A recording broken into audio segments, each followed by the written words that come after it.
Hey everybody, it's Jason from the Texas Gun Vault 2 and I'm back here in the garage, and in today's video I want to talk about two things I took to the range today and my experiences with them. One, honestly, is a big surprise, and I want to start with that, and that one is going to be the Colt Double Eagle 10mm pistol. Now this is a double action, single action with a decocker 1911 style firearm. And this was I don't say a disaster, but it was definitely not a hot seller for Colt. It's one of those big flops. And I have read online, many people talk about how bad these were, why they're not good, heavy double action, and I understand that the 1911 has a huge following, and I understand why the 1911 is one of the most superior designs of a semi-automatic pistol out there. And I think we can all agree the reason it's still made today, the 2011 is based off of the 1911, is the action and the trigger design, because you can get an amazing trigger pull with that single action mechanism. It's just beautiful. It is just so well engineered. And this is such a departure from that I feel like one of the reasons this gun was a flop, and many people don't like it, is it looks like a 1911. It uses 1911 magazines, but it doesn't feel like a 1911. Having a double action, single action trigger is something that is reserved for a Beretta or a SIG or something else. And so you think it's going to shoot like a 1911, but it feels like a different gun. And so in some ways, it's a gun that nobody was asking for, if that makes any sense. And everyone's in reviews and online has always talked about how this gun was a huge flop. It doesn't shoot well and so forth. And well, I got it to the range today, and I've talked previously on this channel about a problem I had with this pistol when I took it to the range the first time. A question I still have not gotten answered is, does this gun come factory with a full-length guide rod? The blueprints that I've seen show it using more of a traditional setup, but that blueprint was for one in 45 ACP, not 10mm. But I also have a full-size, or it's a government lightweight, that has a full-length guide rod from the factory, which was made around this time. And this one is also marked Series 90, and some of the Series 90 pistols had this, and I've also read some people online have had this. But anyway, my issue was somebody had put a shock buffer in this, and over time it had deteriorated, and so the first time I took it to the range, it just did not run. Well, I talked about how I cleaned it up, I took all that out, and now the gun runs so much better. Well, I took it to the range today to find out why this gun was a complete flop and why people kind of despise and hate this gun. And I discovered that it's actually a really good gun. I am so impressed with this thing. It honestly shoots and feels more like a SIG P-Series pistol than a 1911. And I felt it was accurate. It was reliable. I mean, it wasn't the most accurate firearm I've ever shot, but overall it was pretty darn good. No malfunctions. It handles 10mm really, really well. Double action pulls kind of heavy. Single action pulls pretty nice. It's really good with this decocker. It feels like a SIG P series, and it shot really well for me, and overall was a very accurate gun. I really feel like the only reason this gun, after shooting this example, was a flop is that it's one of those things where companies will have a hit, and then they try to take that and expand that either mechanism or design into other guns instead of just redesigning something new. I mean, everybody could look at this and go, that's a 1911. And then you look at the trigger and go, that's not a 1911. I really feel like if this slide looked different, and this just would have gone on the market as a gun that competed against the SIG P226 or the 220, it would have been really popular. I also feel like having a metal frame like a steel frame. I think an aluminum frame in this would have done a lot better. This is a pretty heavy gun. And so if it would have had an aluminum frame or a polymer frame, it might have done even better. And this also utilizes, I told you earlier, 1911 magazines, so they're single stack, so you get limited capacity. With the 10 millimeter, you get 8 rounds in this thing. So limited capacity, it's heavy, and it looks like a 1911, so psychologically you think it's going to shoot like a 1911, and it doesn't. But if you get over all those things and just shoot it as its own entity, its own thing, I really had a very positive experience with this pistol. It was really nice, and it shot way better than I expected it to. It was way more accurate than I expected it would be. Very impressed with it. And yeah, so no problems whatsoever. I just kind of feel like because it looks like a 1911 and it's kind of heavy and single stack, it's why it didn't do well. But it should have done a lot better than what it did. But yeah, no problems. Very impressed with it. So this is one of those things, you know, sometimes people criticize my channel where I will not like a gun that's very popular. So for example, a Ruger LCP or an LCR or a Kel-Tec whatever, right? People out there buy those things in droves because they're super cheap. And they're like, how dare you not like this gun? It's the greatest gun of all time. I can put my Ruger LCR or LCP up against the, you know, a Nighthawk Custom 2011. No, you can't. But I understand why you like them, okay?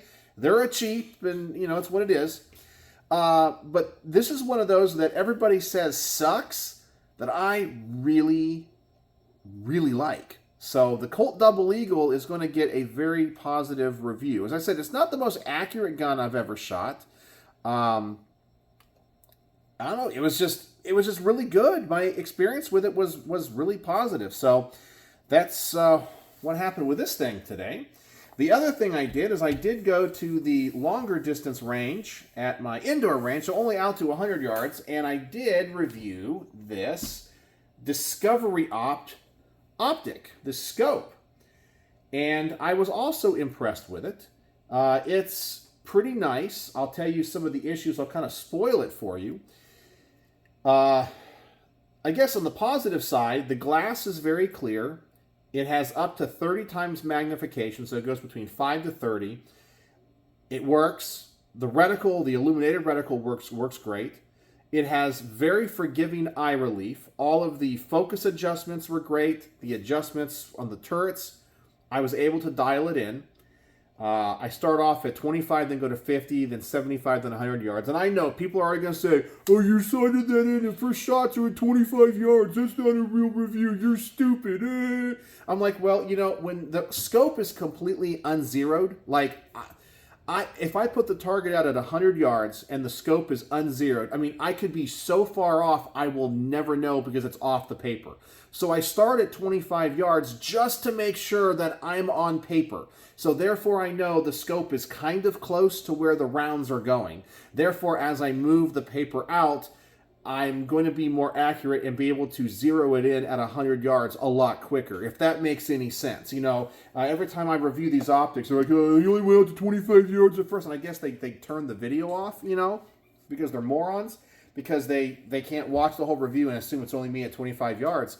But when you have something like this, you know, and I start off at 50 yards, 75 yards, 100 yards, and it doesn't even hit the paper because I got to figure out where it's hitting.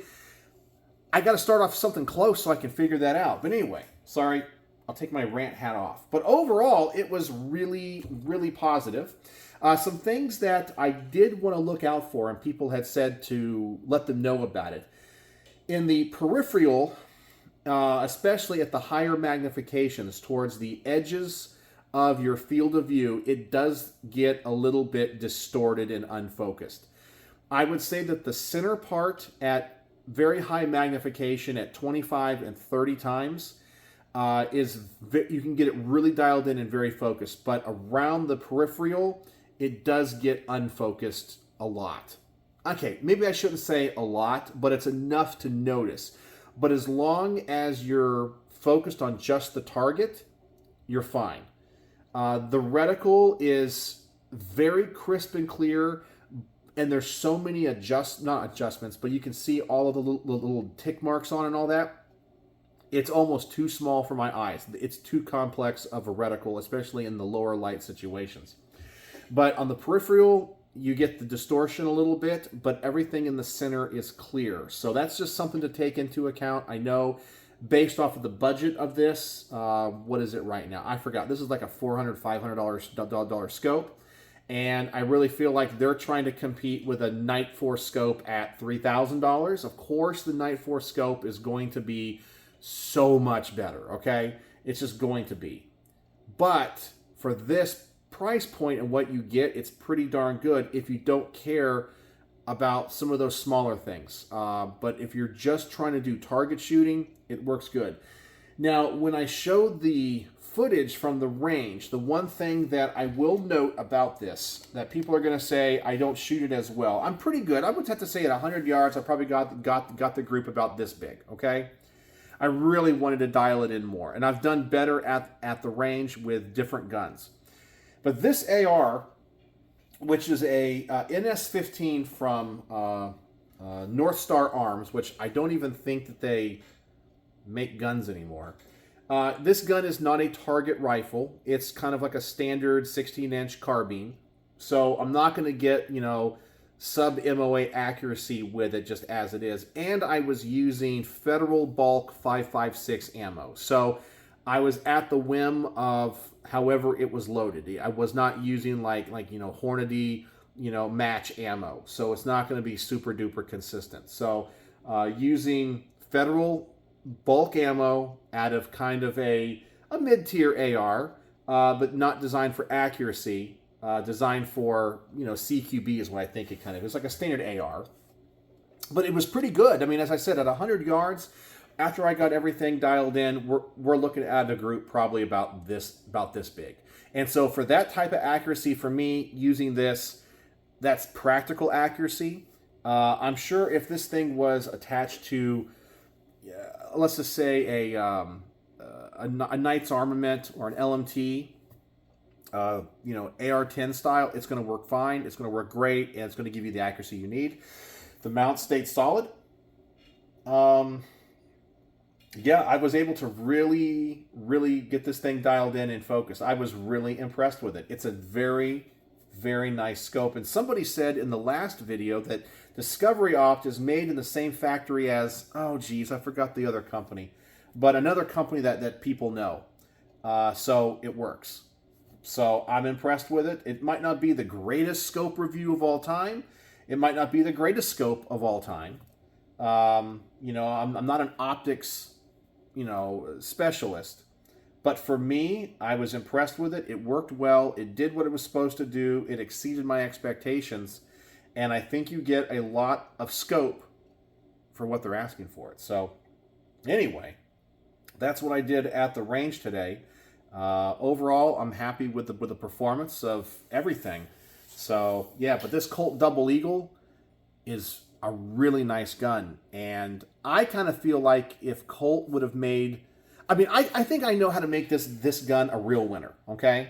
And of course, this is only me speculating. Who knows, maybe somebody did it. But if you turn this into a double stack 9mm with a aluminum frame, not a 2011. I'm not saying turn it into a 2011, but if this thing was a 9mm, or even offer a version in like 38 Super, maybe. Of course, that'd be kind of niche. But even if you had 10mm, make this thing stagger stacked or double stack. Yes, it would add a lot of girth to it. But I think if you had a good grip design, it could be manageable. Get the weight off of this thing. Make it out of aluminum or make a polymer version of it. You can keep the 1911 styling on the top. And I think that would really, really turn this thing into a winner. I really feel like the reason it was a flop is because it looks too much like a 1911. It's heavy and it's single stack. So with those three things, it was just doomed to fail. But the concept is solid and the gun shoots really well. So there you go. That's what happened at the range today. Let me know what you guys think. And Have you ever shot a gun that everyone else says sucks, but you absolutely love? Because that was my experience with this thing. It was really, really nice. So let me know what you guys think in the comment section below. And what's the word of the day? What's the word of the day? We're going to say range. Range is the word of the day because I took these to the range and had a good time, which was really nice because sometimes in the past, I'll take things to the range and it absolutely sucks. Like every gun I shoot has some problem, or things are falling off the gun, or things break. Yeah. No, these were awesome. So it was a great, great range day. So let me know what you think in the comment section below. And thank you as always for joining me here in the garage and just talking guns. I absolutely love it. So as always, thanks for watching.